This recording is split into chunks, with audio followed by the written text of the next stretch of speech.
Nadie cree que la Biblia sea históricamente exacta, ¿verdad? Equivocado. Aquí hay 7 descubrimientos arqueológicos que prueban la autenticidad de la Biblia. Poncio Pilato. Según los relatos de la Pasión del Nuevo Testamento, Poncio Pilato fue el gobernador romano que condenó a Jesús a muerte en la cruz. Lo que es particularmente fascinante es que no hace mucho tiempo, algunas personas cuestionaron seriamente la existencia real de Poncio Pilato, pero en 1961, todas las dudas restantes quedaron disipadas para siempre, cuando los arqueólogos hicieron un descubrimiento notable en la antigua ciudad de Cesarea Marítima. Encontraron un artefacto antiguo que confirmó la realidad de este personaje histórico. El artefacto era un fragmento recuperado del teatro romano que llevaba la inscripción: Poncio Pilato, prefecto de Judea, construyó y dedicó el Tiberio al divino Augusto. Bueno, es cierto. Dado que no se han conservado todas las letras, los estudiosos han estado debatiendo hasta el día de hoy la redacción exacta, pero una cosa es absolutamente indiscutible: Poncio Pilato aparece mencionado por su nombre en la inscripción. Además, la antigüedad del objeto se ha fechado entre los años 26 y 36 después de Cristo. Curiosamente, aunque Pilato es conocido retrospectivamente como el hombre responsable de la muerte del Mesías, inicialmente trató de evitar la crucifixión. Como leemos en Mateo 27, ¿qué haré de Jesús, llamado el Cristo? Todos dijeron, sea crucificado. Y él dijo, ¿por qué? ¿Qué mal ha hecho? Pero ellos gritaban aún más, que sea crucificado. Pilato se dio cuenta de que sus palabras no estaban surtiendo efecto y el caos iba en aumento. Por eso se lavó las manos y dijo, soy inocente de la sangre de este hombre. Por cierto, de aquí también proviene la expresión, lavarse las manos de algo. El entierro. Y entrando en el sepulcro, vieron a un joven sentado al lado derecho, vestido con un manto blanco, y se alarmaron. Y él les dijo, no os alarméis, buscáis a Jesús de Nazaret, el que estaba crucificado, ha resucitado, no está aquí. Este extracto del Evangelio de Marcos, que describe la experiencia de María Magdalena y María, la madre de Santiago, cuando visitaron la tumba de su Señor, es uno de los pasajes más significativos de la Biblia. Pero, en los círculos escépticos, no solo se duda de que Jesús resucitó de entre los muertos, sino también de que incluso fue colocado en una tumba después de la crucifixión.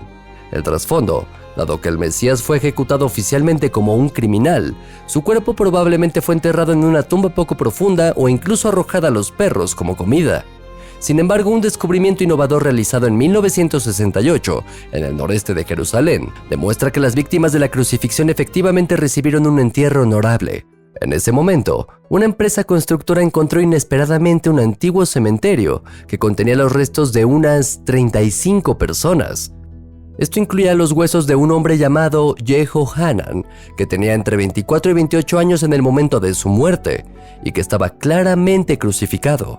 De hecho, todavía se encontró un clavo de crucifixión de 18 centímetros de largo en el hueso del talón izquierdo del ejecutado. También se encontraron restos de madera de olivo en la punta del clavo, dejando al descubierto el material de la cruz. Este es hasta el momento el único hallazgo arqueológico de una víctima de crucifixión de la época romana y demuestra que fueron enterradas de la forma descrita en los evangelios. El estanque de Siloé. En el capítulo 9 del Evangelio de Juan, leemos acerca de Jesús y sus discípulos que se encontraron con un mendigo que era ciego de nacimiento. Para demostrar la obra de Dios y liberar al ciego de su sufrimiento, el Salvador hace algo notablemente inusual.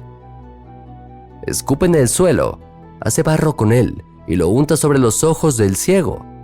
Entonces Jesús le ordena al hombre que vaya al estanque de Siloé y se lave allí. Después de que el mendigo lo hace, regresa y sorprende a todos los que lo rodean al poder ver desde ese momento en adelante. Los escépticos siempre abordan este pasaje bíblico con una pregunta fundamental. ¿Dónde está este estanque de Siloé donde tuvo lugar el supuesto milagro? Bueno, la respuesta emocionante surge cuando miramos un evento que ocurrió en Jerusalén en 2004.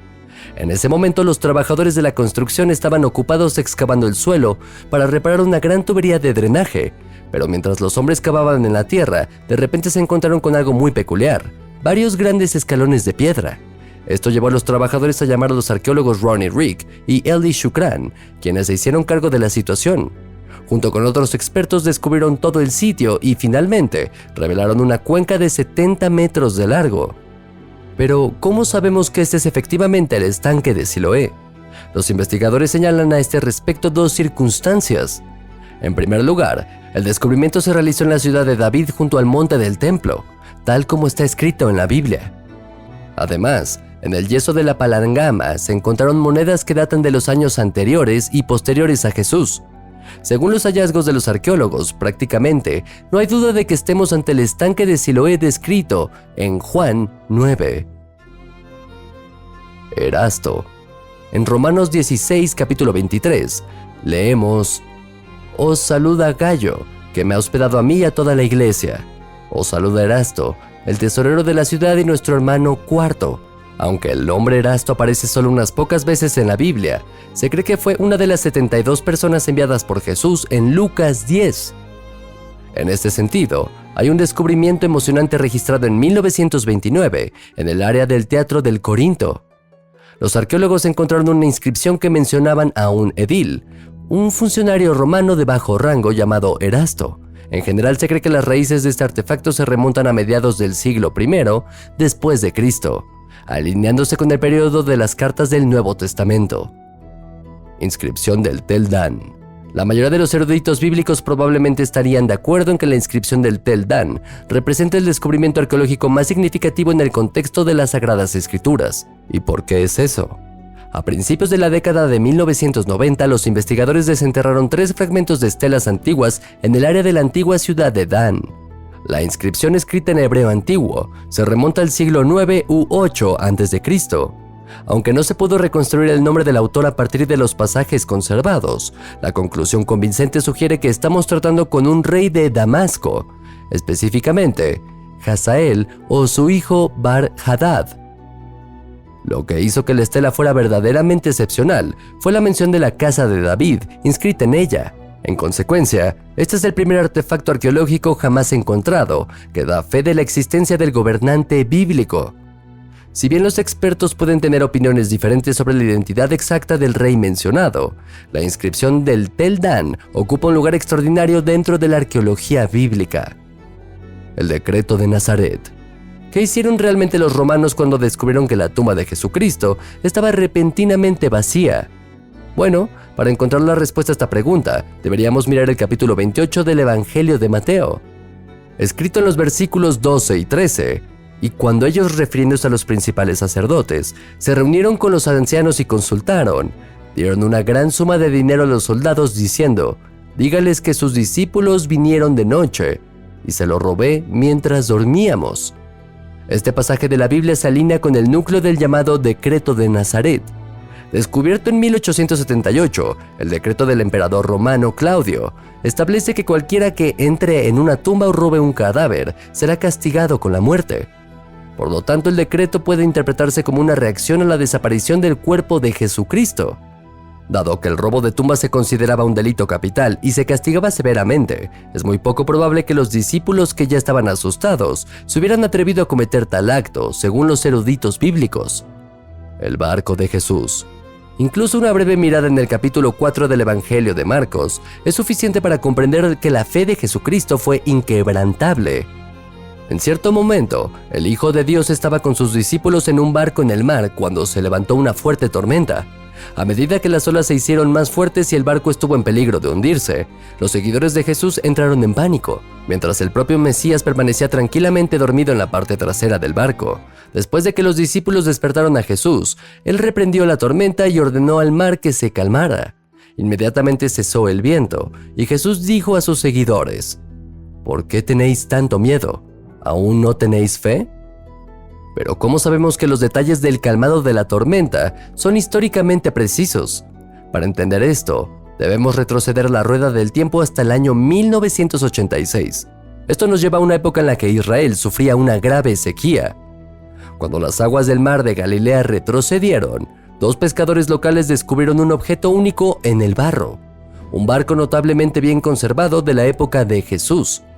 La construcción del barco pesquero, de unos 8 metros de eslora, era típica de las utilizadas en el Mediterráneo oriental en el siglo I. Esta datación fue respaldada por las vasijas y lámparas que se descubrieron muy cerca del barco. Posteriormente, una datación por radiocarbono de las tablas de madera eliminó cualquier duda sobre su edad. Desde una perspectiva bíblica, lo que es particularmente significativo es que la parte trasera de la barca tenía una zona elevada, igual a aquella donde Jesús dormía en la historia. Además, tenía un espacio suficiente para 15 personas, permitiendo que Jesús y sus 12 discípulos cupieran cómodamente. Gracias por ver nuestro video hasta el final. No dudes en presionar los botones me gusta y suscribirte para mantenerte actualizado de ahora en adelante. Y ahora quiero escuchar tu opinión. ¿Qué opinas sobre los descubrimientos arqueológicos que respaldan la autenticidad de la Biblia? ¿Tenemos aquí pruebas indiscutibles o sigues siendo escéptico?